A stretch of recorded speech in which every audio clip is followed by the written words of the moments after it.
Dunstan Thwaite looked at the railway crossing and decided that it was time for John Donne to die. It was a very suitable place for a murder.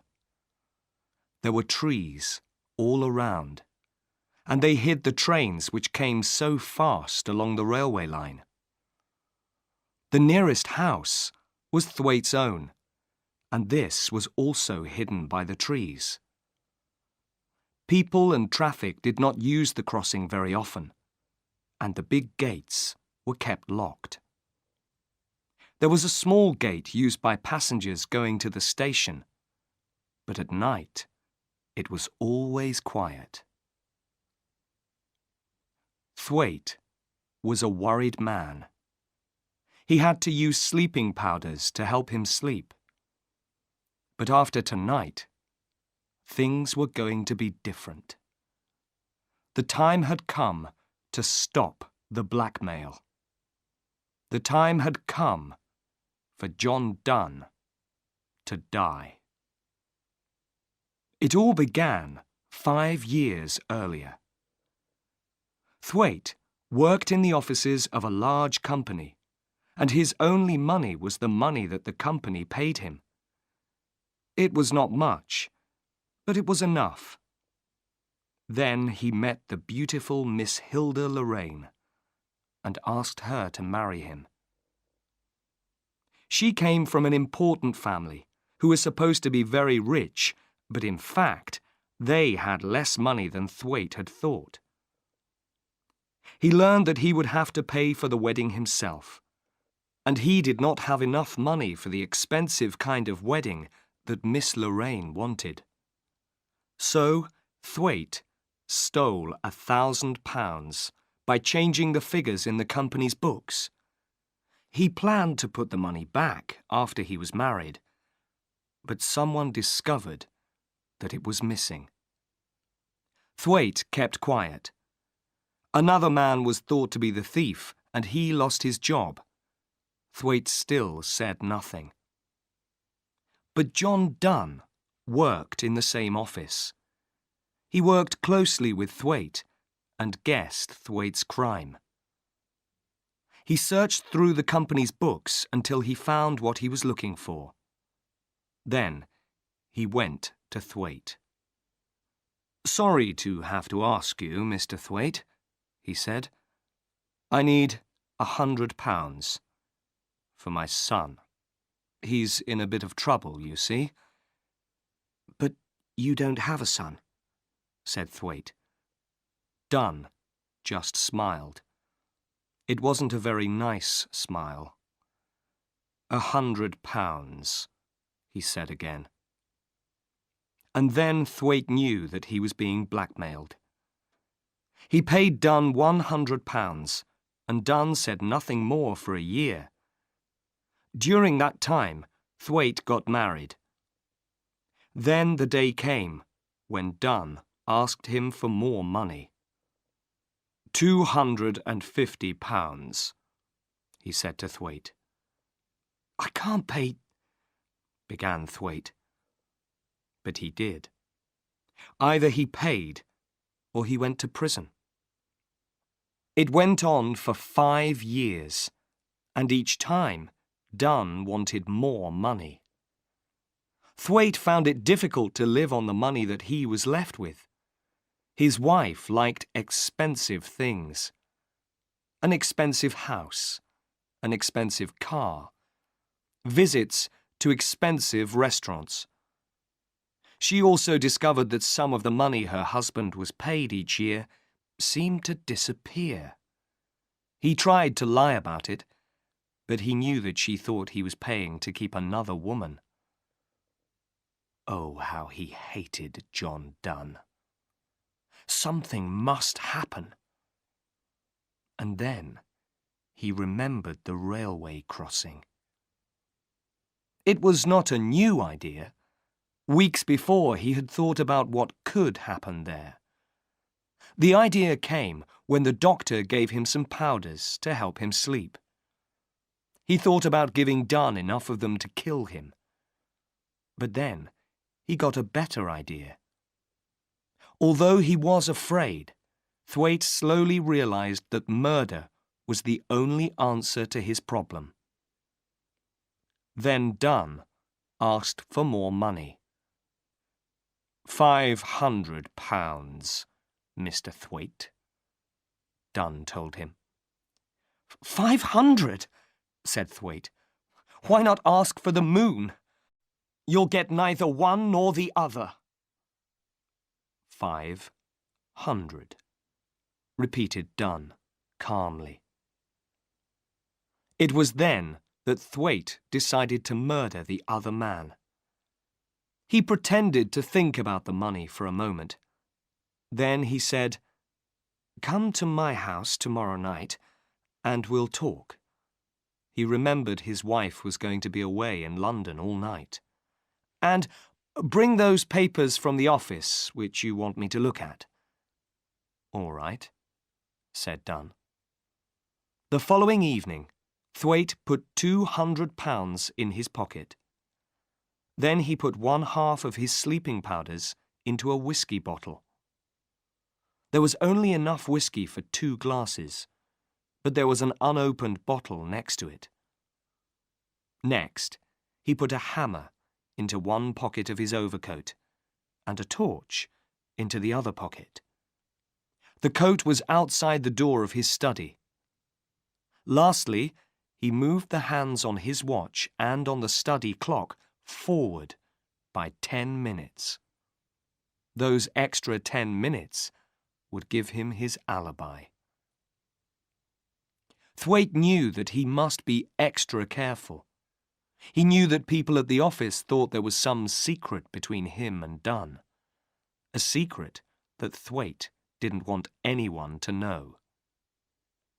"If Dunn is killed," he thought, "they'll wonder if it was really an accident, or if I murdered him."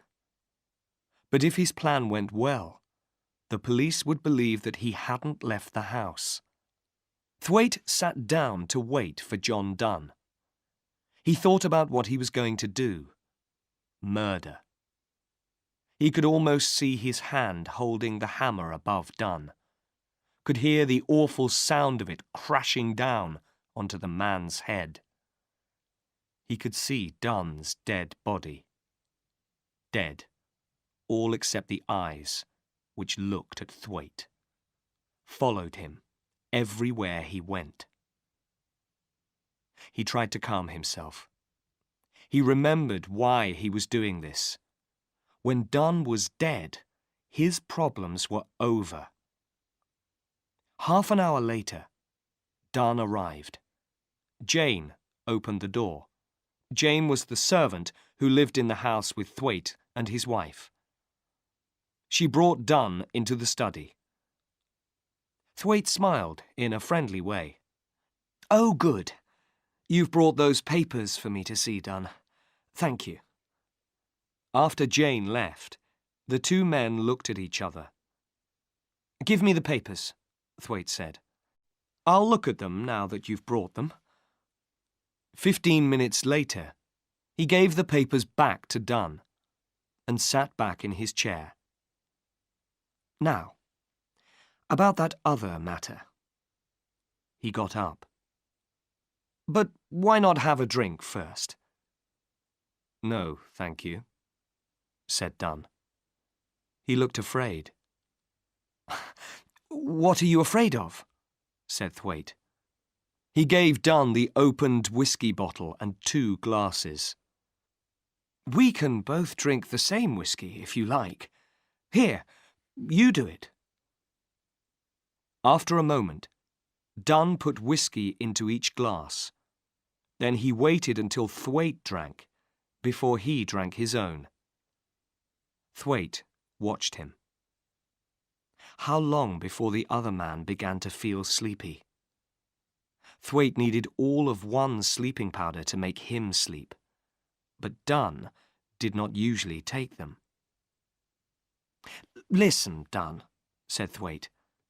"I haven't got £500, but I can give you this." He took the money from his pocket and put it on the table. Dunn counted it. 200, he said with a laugh. Are you trying to be funny? I'm not saying it will be the last, said Thwaite. Take it now and be pleased that you've got it. Dunn shook his head. 500, Mr. Thwaite. I've told you, I can't do it, said Thwaite. And I won't do it. You can tell everyone what I did. I don't care anymore. It's been 5 years, and I've done a lot of good work for the company during that time. I saved them a lot more than £1,000. I'll sell this house and pay them back. I'll take my punishment.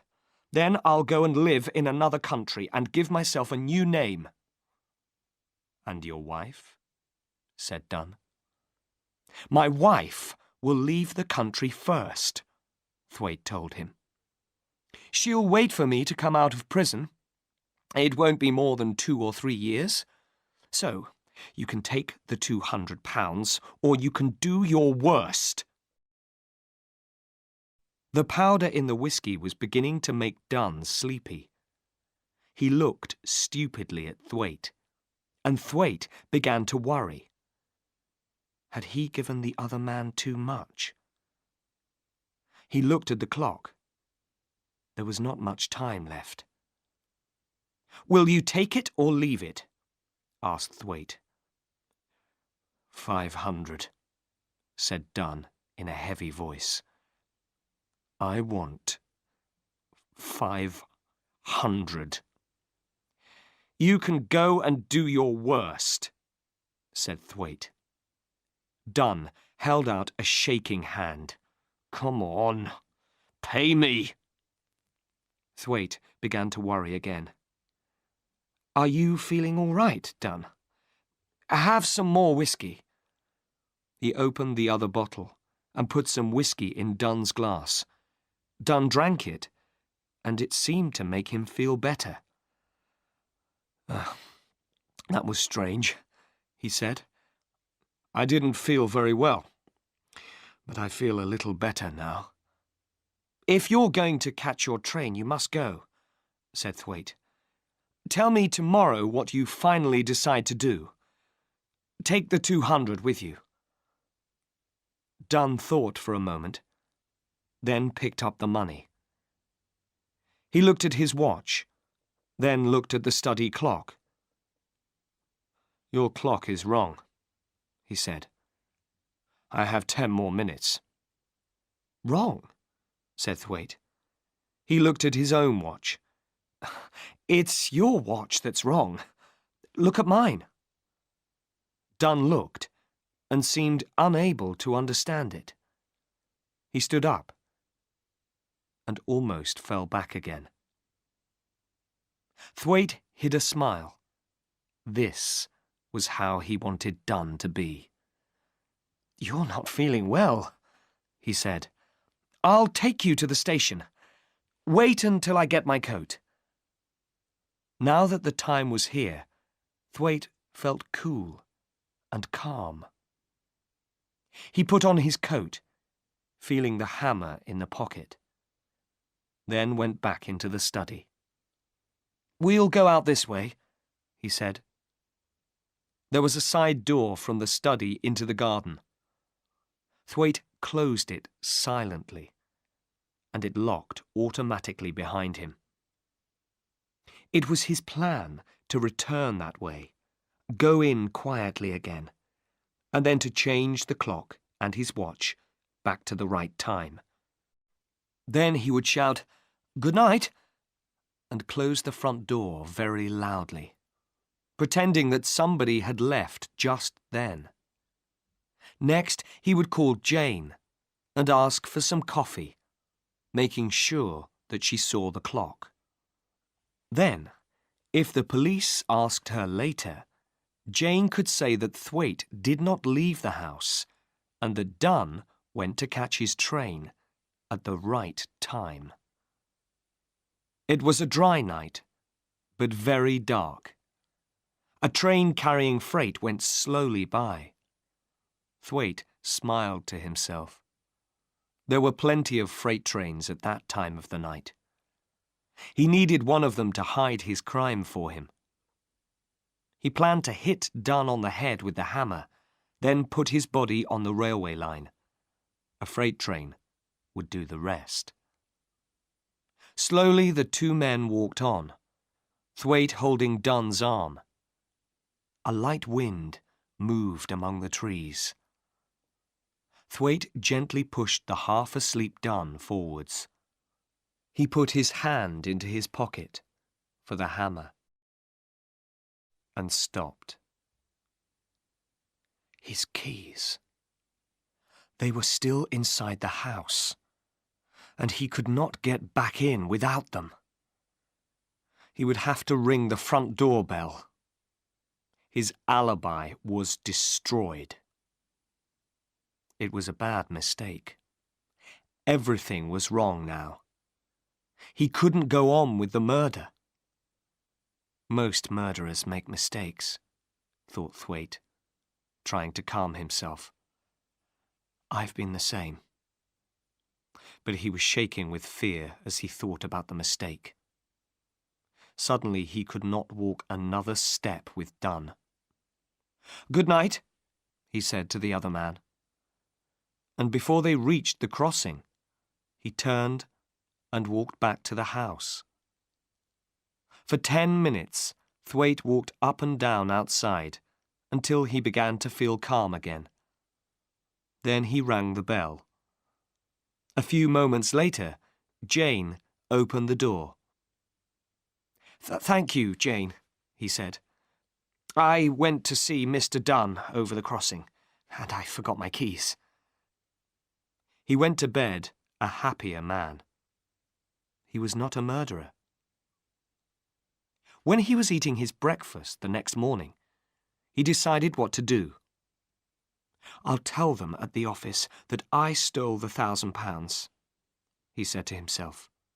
"I'll take my punishment, and then I can have some peace again." It suddenly seemed so easy. Until Jane came in. "Have you heard the news, sir?" she said. "Mr. Dunn was killed by a train on the crossing last night. A man who was working on the railway line found him this morning." Thwaite slowly went white. Jane was looking at him strangely. What was she thinking? What story did he tell her the night before? He couldn't remember. "Dunn killed," he said. "How terrible, Jane. I'll go down." The body was in a small railway building near the line. There was a policeman outside. "A sad accident, Mr. Thwaite," the policeman said. "You knew the man, didn't you, sir?" "He worked in my office," replied Thwaite. "He was with me last night, discussing business. I suppose this happened on his way home. It's terrible." "It's very sad, sir," said the policeman. "But accidents will happen." "I know that," said Thwaite. "But I wish he hadn't drunk so much of my whiskey. I was going to walk with him to the station." The policeman looked closely at Thwaite. "And did you, sir?" "No," said Thwaite. "The cold night air seemed to make him feel better. I turned back before the crossing." The policeman said no more. But later that day, 2 more policemen came to the office. "Have they talked to Jane?" wondered Thwaite. Again he told them, "I left Dunn before we reached the railway crossing." They wrote down what he said to them, then went away. Next day, they came back. There were things that Thwaite could not explain to them. Why did the whiskey bottle contain what was left of a sleeping powder? Why was the study clock wrong by 10 minutes? At dinner time earlier on the same evening, Jane had noticed that it was right. and why was a hammer found in his overcoat pocket? Then, the police found papers in Dunn's house. The handwriting on them was Dunn's. It told the story of Thwaite and the £1,000, and it told how Thwaite was a thief. The police then discovered that money taken from Thwaite's bank account over the last 5 years always appeared a few days later in Dunn's bank book. Lastly, the time of death was known to be 10:30 p.m. because Dunn's blood was found on the train that went through the railway crossing at that time. It was also 7 minutes before Jane opened the front door to let Thwaite back in. At first, Thwaite had no answers to all their questions. Finally, on his last morning, he told them the true story. Then he went to his death bravely.